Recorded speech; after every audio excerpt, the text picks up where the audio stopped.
रात सिया थी, लेकिन महल के चारों तरफ शोले भड़क रहे थे। धुएं ने आसमान को ढांप लिया था और चीखों की गूंज फिजा में फैल चुकी थी।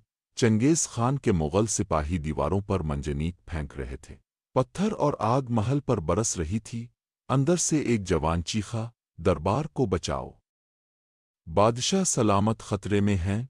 इसी वक्त जलाल अल-दीन जंजीरों से आज़ाद होकर तलवार थामे नमूदार हुआ। इसके चेहरे पर खून के छींटे थे, लेकिन निगाह में बिजली की चमक थी। ये ख़वारज़म है, यहाँ कोई सर नहीं झुकाएगा। जलाल अल-दीन तलवार लहराता हुआ तख्त के हाल में पहुंचा। सुल्तान अलाउद्दीन जख्मी तख्त पर बैठा था। इर्द गिर्द अफरा तफरी मची हुई थी।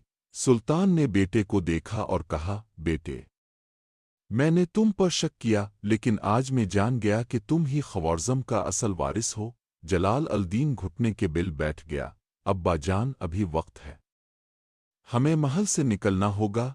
सुल्तान ने हाथ उठाया, नहीं बेटे, मैं अब यहीं रहूंगा। तुम जाकर सल्तनत को जिंदा रखना, मेरी रूह तुम्हारे साथ होगी।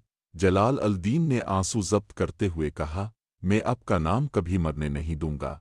महल के पिछले हिस्से में एक खुफिया सुरंग थी। मलिका तरकान खातून ने खुद वो रास्ता दिखाया। बेटे, दुश्मन महल में दाखिल हो गया है। अगर तुम बच गए तो ख़वारज़म बचेगा। जलाल अल-दीन ने माँ के कदमों को छुआ। अम्मा, दुआ कीजिए, मैं वापस जरूर आऊंगा। सुरंग के दहाने से निकलकर वो घोड़े बर्क पर सवार हुआ और देखते ही देखते जंग के मैदान की तरफ बढ़ गया। चांदनी रात में मैदान जंग दहक रहा था। मुग़ल फ़ौज हज़ारों में और जलाल अल-दीन के साथ सिर्फ चंद सौ सिपाही। लेकिन इसने नारा बुलंद किया, ईमान वालों, आज रात हम तारीख लिखने जा रहे हैं। ढोल बजे, तीर उड़े और जलाल अल-दीन की तलवार चमकने लगी। एक के बाद एक मुग़ल सिपाही गिरने लगे। मुग़ल सरदार चीखा, ये एक इंसान नहीं, तूफान है। दुश्मन चारों तरफ से घेर चुका था। जलाल अल-दीन जख्मी था मगर डटा हुआ।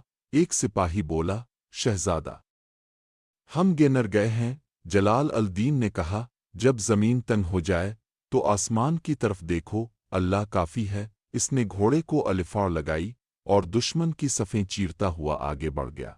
तलवारें टकरा रही थीं, आग के शोले जल रहे थे और जलाल अल-दीन के नारे गूंज रहे थे, ला इलाहा इल्लल्लाह, मोहम्मद रसूल अल्लाह। फजर की रोशनी, सुबह की पहली किरण निकल।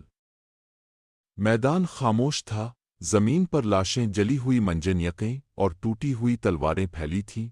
जलाल अल-दीन जख्मी मगर जिंदा खड़ा था। चंद वफादार